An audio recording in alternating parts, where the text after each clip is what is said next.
Welcome to Pretty Lies and Alibis. Let's seek the truth and travel the long road to justice together. What you know, Alibiers? Welcome to another episode of Pretty Lies and Alibis. I'm Gigi. Good to have you here. It's Wednesday, middle of the week. We're getting there, y'all. These weeks just fly by. It is January 24th. Glad you're here hanging out with me for a bit. We're going to keep grinding away on these wiretap calls. But first, you know what to do. If you're watching on YouTube, hit that subscribe button if you haven't already. Like the video, share it with your friends. If you want notifications every time I post a new video, hit the bell. It'll let you know. We're going to jump into our music fact of the day. What song encouraged John Lennon out of a 5-year recording hiatus after hearing it? That would be the B-52's song Rock Lobster. It inspired John Lennon and Yoko Ono to make a new album together, which was called Double Fantasy. That was released in 1980. Yoko later said that in the weeks before John Lennon was shot and killed, he was listening to a lot of the B-52s. Great band. Love that song. My kids loved it when they were little because it's such a goofy song. We still rock out when it comes on shuffle. In the last episode where we left off, Charlie had called the undercover agent and had that conversation. Then that sparked a flurry of calls between Katie and Charlie and Donna. And so we're picking up just a little background about this next call. Katie is on her way to Charlie's house to get something. And also the married man with the kids that Charlie is referring to getting a birthday gift for, that's Sigfredo. Sigfredo's birthday was April 27th. That was 2 days before this call was made. So Katie says she's going to pass by where you left my crap and says she's at the gas station. Charlie talks about getting a birthday present for a married man who's married and has kids. He says he didn't have time to get a Hallmark card to say exactly what he wants to say. Yeah, Charlie, I don't think that there's a Hallmark card that says thank you for murdering my ex-brother-in-law. Katie says he's never good at expressing himself anyway. And Charlie says he hit the nail on the head with the birthday present. He says to call after, and Katie interrupts and says, "What was I going to say?" Then she says, "Nobody's going to look at me funny, right?" Charlie says, "No, I told Bud the other day you might stop by to grab something." She says she doesn't want someone to be like, "Hey, what are you doing?" I'll be like, "Hey, what's up? Can you roll this for me?" Charlie asks how far she is from the house, and she says she's about to be there. Charlie says to call him after she opens it. She's talking about what I assume to be the code to get into Charlie's garage or his house. And so she asks for the number. Then she says, enter, open, then I come out. Charlie says, take your shirt off. And Katie's like, huh? Charlie says, read the number, take your shirt off so you can read the number you wrote down. And Katie says, you're so stupid. Charlie asks if it would be easier for her to write it on her hand to remember so she doesn't have to get undressed to remember the number. Katie calls him an idiot and says he's weird. I have to agree with Katie on that one. Charlie says, listen, I could be good looking or I can be smart. I chose to be good looking. Katie says, who told you that lie? She then goes on to say it feels like a great beach day. She says it's hot and she should have just jumped on his boat. Charlie says, you can take it any time. Katie says she's going to buy her own boat and doesn't need anybody's hand-me-downs. Charlie asks if she wants him to sell her his boat. Katie says, it's okay, I'll look for one. Charlie says it's probably not fancy enough anyways. Katie says she wishes he would have given her the bubble. She said she misses that car. We're going to jump here to May 4th, 2016 at 2:09 a.m. The undercover sends Donna a text. The text says, so you don't take me serious? You think I'm playing? You have some real puta call me to see if I'm for real? If you think what Katie's baby daddy did for you can't come back, you're effing crazy. I want the money now or I'm going after the $100,000. Prosecutor Kappelman and Special Agent Patrick Sanford talk at Charlie's trial about the $100,000. That was on the piece of paper that was handed to Donna, referring to a reward in the case leading to information that would result in arrests in this case. At Charlie's trial, they go over another recording between Katie and Charlie. Katie's talking to Charlie about giving her child amoxicillin, even though the doctor didn't want her to. She says something about an abscess, and Charlie says amoxicillin won't hurt him. He recommends the dose to her, and she asks if it has a flavor. Charlie says no, but give him a teaspoon and be like, effing swallow it. Either swallow it or smack his butt and tell him he's going to be in pain. If it really hurts him, he'll swallow it. Charlie says that it's abscessed and tells her to grind up Motrin and put it in applesauce. Then he says the kid will feel much better by tomorrow. She asks about Benadryl. And get this, y'all. Charlie says, I hate doing it, but you could always take a quarter of your bar of Xanax and break it, then break it into another quarter. She said if she had it, she would. Charlie says, yeah, the whole family would be on Xanax. Then Charlie says to blow some weed into his face.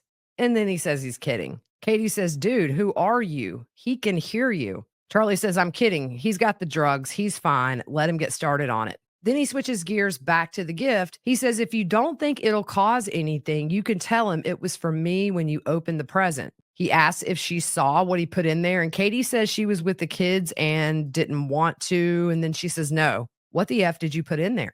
Charlie asks her where the bag is. And she said it's in her purse at home. Charlie says, so you haven't opened the Publix bag? And she says, no, she'll open it later. And then she says that he's scaring her. He said, it's not like I put a hamster in there. And she says, yeah, I didn't want something to die. Then Charlie says, I got him a guinea pig for his birthday. He tells her to open it. It's supposed to be a birthday present for somebody, if you know anybody's birthday. Katie says his birthday is still going on. Charlie again asks, would it be okay to tell him the present was from him, or is that a bad idea? Katie says, I don't know. Charlie tells her to open it. There's a very nice gift card in there. Then Katie says she felt so bad. She said her mom always gets Sigfredo a present, and then she'd maybe takes him out to dinner. Sigfredo told Katie nobody ever gets him presents, and Katie told him, you're not a 10-year-old, get over it. And now he's getting a present from Charlie. Charlie reminds her he got her concert tickets and a limo ride for her birthday. Katie says, it's your goddaughter's birthday at the end of the month. He goes on to say he has all these 60-year-old women in offices asking about him having any children.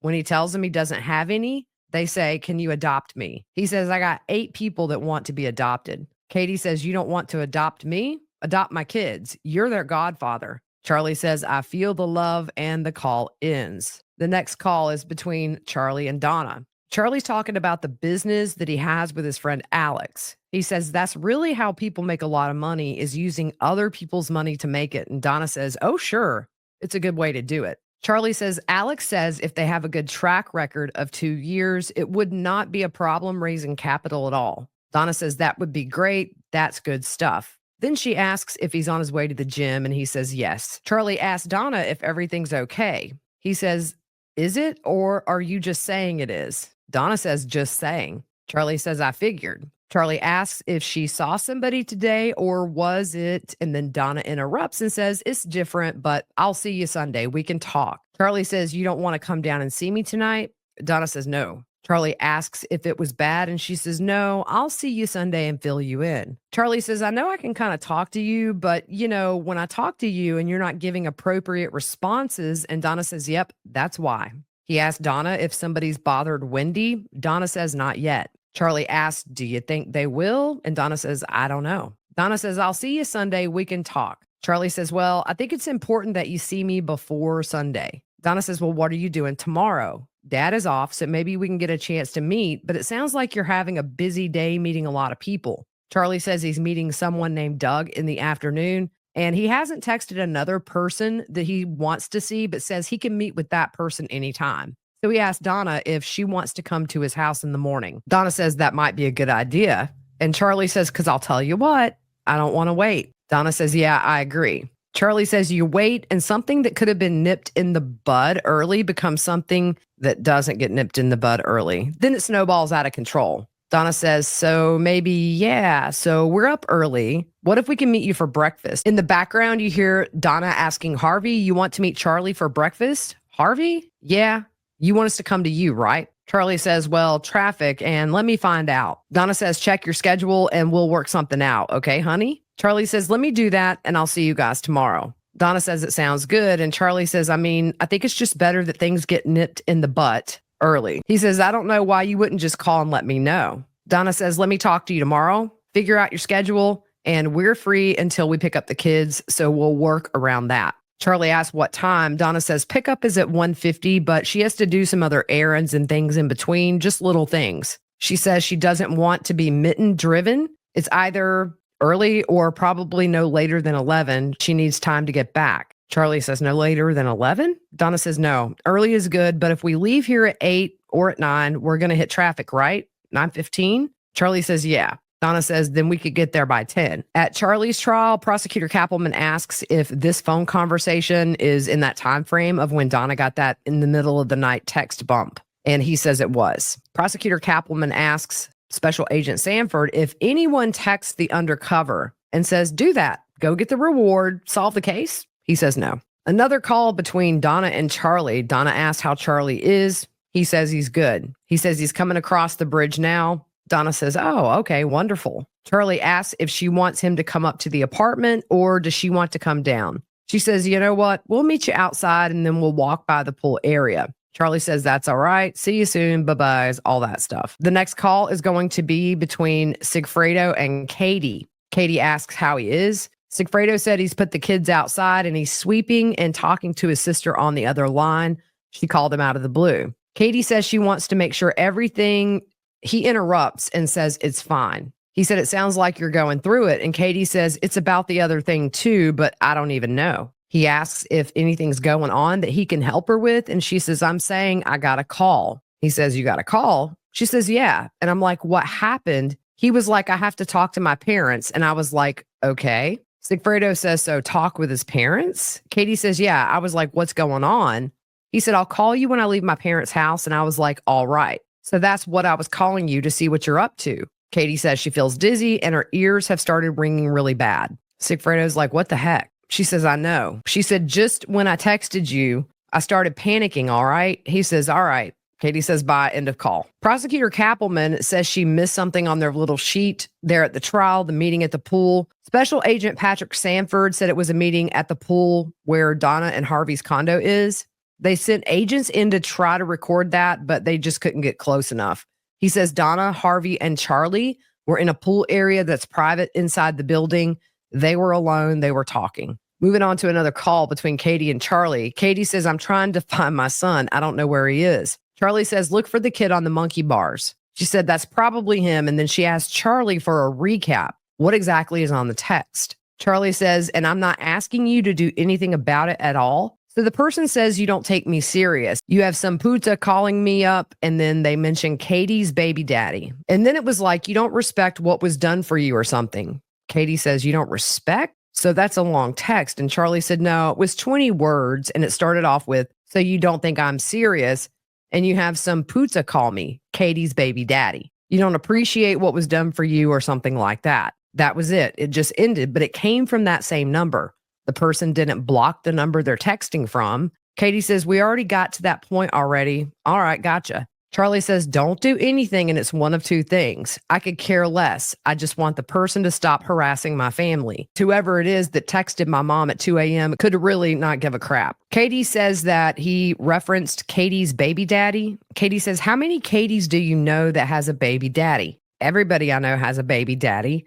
That means something. And Charlie says, yeah, but the weird thing is, whoever it is couldn't give a crap about what was said to him because he has no problems continuing to send texts from that number. Katie says that's the part that boggles her mind. Obviously, it's someone who's not afraid for something, somebody that can get all this information. She said, I mean, I get personal phone calls, a text, and she says it's a lot. Charlie says this is his one fear. Nobody can protect somebody all the time. If it's a 1% chance it's a bad guy who did something bad, I worry about my dad going to the office. Katie says, you're scaring the F out of me. Charlie apologizes. Katie says, and whoever it is, they're referencing me. You don't think I'm scared? Charlie says, yeah, and whoever it is obviously couldn't give an F. Charlie says that the person called him a puta. And Katie said, this becomes even more of who you're dealing with. Is it somebody just wanting for you to be like, I'll give you all this money? Or it's something like somebody's trying to mess with you? Charlie says, there's a lot. Katie says, if it becomes too much more, I'll be like, it's the feds. What's going on? Charlie says, if they do, they're throwing a lot of information out that I don't know, which is crazy.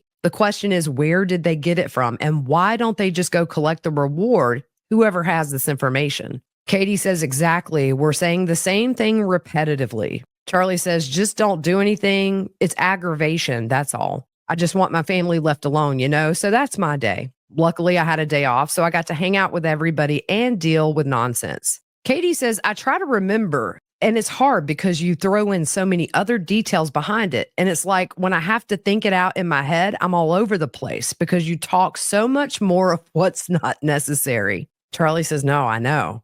I always do that. I always go off on tangents and listen, you're just my friend. That's the only reason I'm going to you. Katie says, I know. And it's pissing me off because I don't even know. I'm trying to help you out and figure out what's going on. Charlie interrupts and says, I wish I knew what was going on. There's a lot of crazy people out there making crap up. Katie says, let me call you back. Charlie tells her good luck for her son's appointment. Bye-bye. Now there is a text from Katie Sigfredo. Call me if you can step out of the office for a second. We're on May 5th at 3:24 p.m. for that text. So Sigfredo calls Katie. She says, one of my friends just called me saying, remember when I asked you to do a favor because somebody's harassing one of my friends? Sigfredo says, yeah. Katie says, well, they texted yesterday at 2 a.m, not giving a crap, not blocking their number. It was the same number I had told you to help me with. She mentions what was said on that text, Katie's baby daddy. And I was like, wait, who are they talking about? So I don't like being thrown out, and baby daddies are being thrown out. What is this all about? My friend is telling me, I don't know if it's you. I mean, there are so many people with baby daddies, and I've gone out with plenty of Katies. I have a lot of Katie friends. I don't know who it is. And it said, you don't appreciate what was done for you, and this is not going to stop. Could be a completely different person for all I know. Sigfredo says, you know what? I'll take care of this. Katie says, it's funny. It happened at 2 a.m. It's like somebody got pissed and they're not scared to use that number. They've got to have much more crap that they can get a rise out with. I don't think anybody should go through that. Katie picks up on the fact that essentially they're making contact with just Donna and not anybody else. Sigfredo says that's pretty brave. He says, yeah, no, I don't like nothing about it, so I'll definitely take care of it. Well, what happens on May 6th? Finally, Donna calls the undercover agent. This audio was really easy to hear, so I'm going to play that call in its entirety. Let's listen to that now. Let's go to May 6th. On May 6th, does Donna Adelson call the undercover? Yes. How many times does she call the undercover? I believe maybe 3 times. Okay. Does she leave a voicemail one time? I believe so. How many times does she actually have a conversation with the undercover? Just once. All right. And Judge, that call is on State's Exhibit 107. Move to publish that call at this time. You may.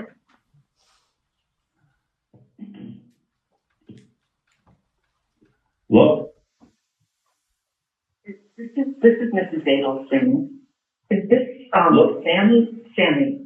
Okay. My grandchildren had my phone before, so Senora Adelson? I'm Mrs. Adelson. Yes. Yeah. My grandchildren had my phone before, so and I just saw that you called. Oh, okay. You left a message on my voicemail. Right, I did. No. This is my problem. You approached me on Alton Road. You handed me an article from the newspaper about my ex-son-in-law. You told me I need to call you and help your friend who was in prison. Now, at the time you did that, I didn't understand what you were talking about. I didn't call you back. Then you mailed me a threatening letter. Then you send me a text message to my phone that says I'm not taking you seriously. So I am taking you seriously. And I really want you to listen to me. I'm listening.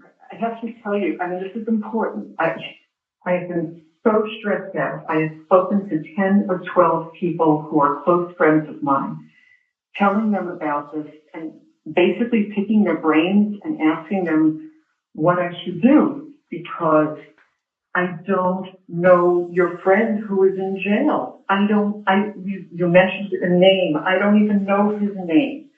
I never spoke to him. I don't know what he looks like. I've never met him. I'm sorry your friend's in jail, but I don't know what that has to do with me. You know exactly what it has to do with. You know exactly what. Listen to me carefully. Listen to me. You just got to listen to me.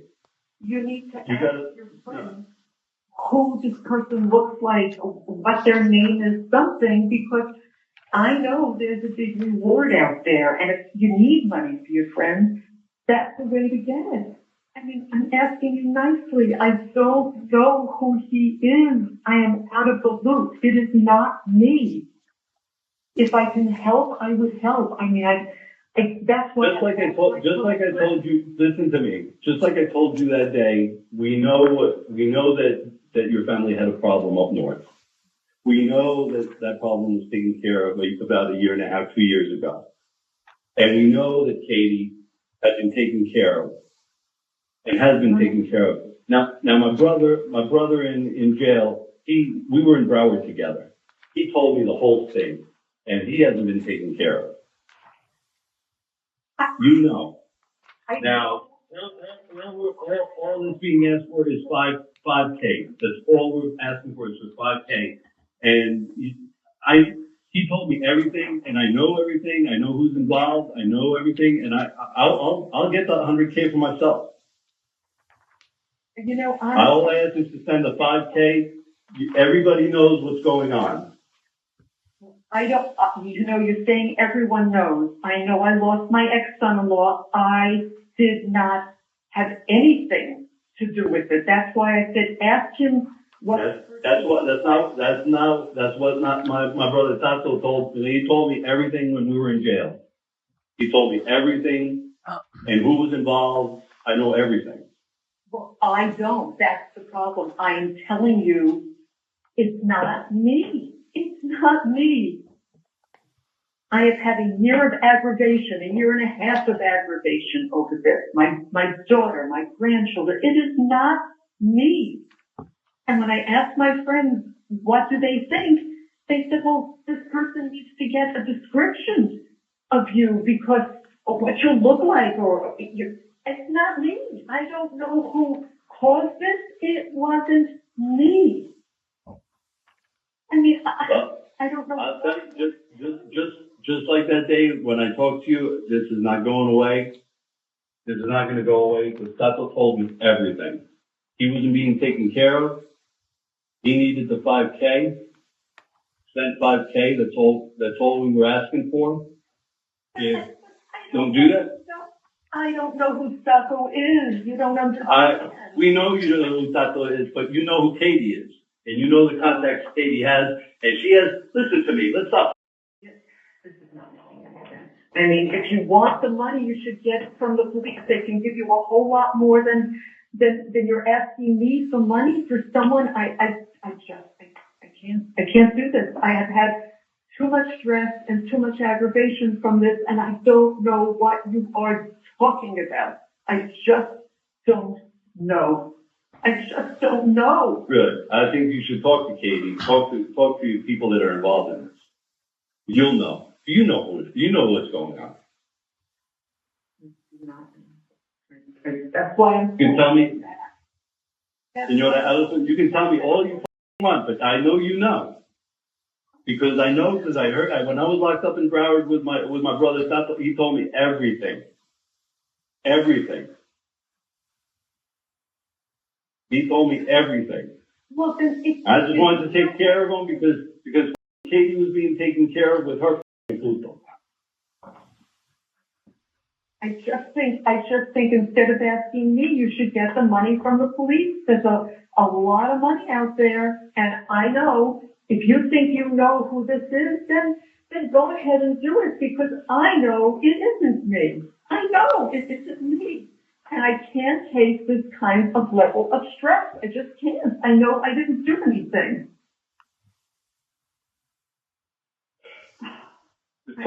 Talk to people. You talk to the right people. You talk to people. You make this 5K come to me. That's all I need. Just do it and get it to me. Do it and get it to me. I'll call you back.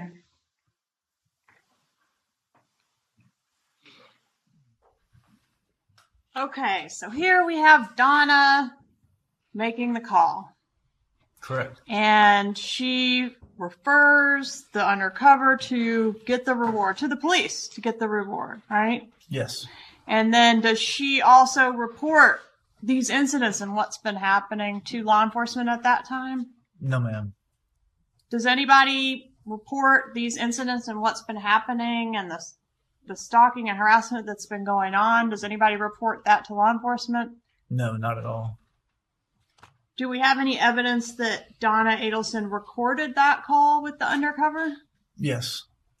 So Donna just trying to act like, I'm so stressed, this has to stop. And the undercover isn't letting up. One thing that stands out to me above anything in this call is how Donna says that they've had 1.5 years of aggravation since Dan has been murdered. Not devastation, not our lives have been turned upside down. It's aggravation. And I think that's very, very telling. After that call, Donna calls Charlie. She asks how he is. He says he's good and asks what's going on. Donna says they just finished with dinner. They drove somebody named Bruce back to his hotel in Miami and just got back to their place. She says they're going for a little walk on the marina and then they're going to go upstairs. Charlie says he's just stepped away. He's having dinner with June. And Donna says, okay, I'll let you go right back.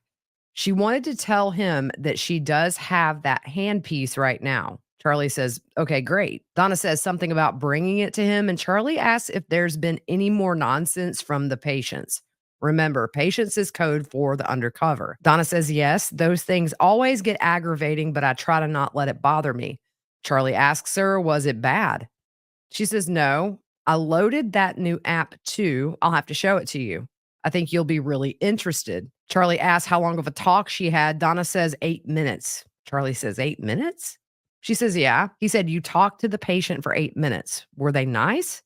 She says, not really, no, but I'll tell you. Charlie interrupts and says, let me ask you a question. Did they give threats of any kind? She says, not really, no, but I'll tell you. And Charlie says, that's interesting. Donna said, I thought it was very interesting, but I definitely want to, I'll tell you more about the patient tomorrow, but I wanted to make sure I got that stuff to you. So is that too early for you? And Charlie says, it kind of is. And Donna says, that's what I was thinking. Charlie says, I can do it if you want.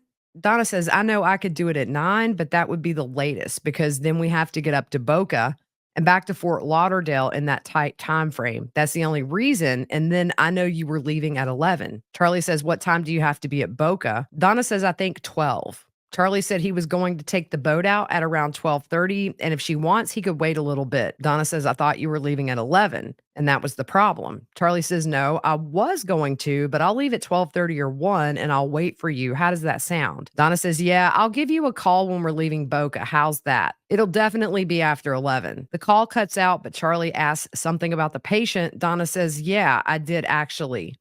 I'll call you from Boca when we're on our way down. Charlie asked if they were real talkative, and Donna says, very. And Charlie says, really? Donna says, I'll call you and make sure the time is good for you, and that's when I'll get to see you, okay? Charlie says, okay, that's awesome. That's actually very, very good news. Donna says it is. Charlie says, because that's an excellent time. Donna says, yeah, so go enjoy your evening and say hello to June for me. I'll give you a call before we leave. Charlie says, can I tell you something? Remember the lady I had to give money to, not to name names, but I had to write a check for $22,000, Barbara's daughter, when she got on the phone with me, and she was so to the point, and it was a threat. If you don't pay by Thursday, I'm going to my attorney, we're filing a suit, and we're going to the Board of Dentistry. So which way is it going to be? She spoke for 20 seconds. So it's good that and he stops and says where he and June are at, and Donna says to go ahead. Charlie says, but I'll also say this. I'll wait to take the boat out, even if my friends are here. When you're here, I'll go sit in the car with you. We'll talk over the case as long as Dad has the models. Donna says, yeah, he has all the models to show you. Charlie says, don't forget those hand pieces. I need them. Donna says, no, I have them all packed up and ready. See you tomorrow. I love yous. End of call. Call the next day between Katie and Charlie. He says he's on a boat with a bunch of people, but the next time he sees her, he's got a new CD he wants her to listen to. He said it makes you want to drop the mic. You want to play it when you're cruising along and you see a Vietnamese pot-bellied pig. Katie asks if it's a long tape. Charlie said it's over 4 or 5 minutes. The track is long. Katie says, well, you're old school, And Charlie says, yeah, I know. It's a long single, over 5 minutes long, lots of talking. And Katie says, wow. Charlie says 100%. I've heard the track many times. I'm the one who recorded it. Katie says, oh. And Charlie says, oh, I didn't even tell you that one of my friends got the cutest pot-bellied pig. Katie says, pot-bellied pig? He asks if she knows what a pot-bellied pig is, and she says, "Are you serious?" Charlie says, "Got the cutest pot-bellied pig," and Katie says, "That's not good." Katie says they're hard to maintain. Charlie says as long as they're housebroken, it's not that bad. Charlie asks Katie if she can lower the music a bit. Katie says she just can't wait to hear the single. Charlie says it's playing in the background right now. Charlie says he's dropping it like it's hot. He said, "I ad-libbed in it." Katie asks if he thinks it will make a good hit. Charlie says, "Yeah, I think." Katie asks Charlie if it will sell a lot. He says, "I hope so." So I dropped the mic. Katie asks when she can hear it. Charlie says, "I'll be off the phone in 1 second. Go ahead and install the AC unit and I'll pay you Monday." Katie says, "Okay." They say bye. The phone call ends. At Charlie's trial, Prosecutor Kappelman asked Special Agent Patrick Sanford if law enforcement is often referred to as pigs. And he says yes. What's weird to me is after this call is finished playing in court, if you're on YouTube, you can see here, Charlie looks very pleased with himself when the prosecution asks Special Agent Sanford about law enforcement being referred to as pigs. She says there are several other calls asking how sure he is that it's law enforcement that they did not play at his trial. There's a lot of enthusiasm by Charlie when he realizes that it's law enforcement most likely that they've been dealing with. They point out the only people who talked after the bumps were Charlie, Donna, Katie, Sigfredo, and Harvey. And even after the bumps, nobody went to law enforcement to report it. You would think, honestly, if they thought it was law enforcement, that they just wouldn't talk at all. I mean, I would just call and be like, "I got to come see you today. We just need to catch up on some things." And going around and using these code words, I'm sure to law enforcement, they were sitting there like, these guys are morons. But one thing to consider, this is in 2016. Charlie wasn't arrested until 2022, but we're getting into the time frame here of the same month that Sigfredo is arrested. That one domino gets pushed over here soon in May of 2016. Then you have Rivera, a few months later, Katie, and then that huge gap. And it wasn't until they cleared up that Dolce Vita recording between Katie and Charlie that was enough to bring Charlie in. So it's so crazy. This plays out like some weird drama on TV that, like, for me, I can't stop binging. Cases get to me like that. There are a few that just you dive so deep because it's so convoluted and there's so many different players. A lot like Lori Vallow, you've got so many people involved in this that you find new things at every turn. All right, guys, that's it for today. Hope you guys have a good rest of your evening. We'll see you soon.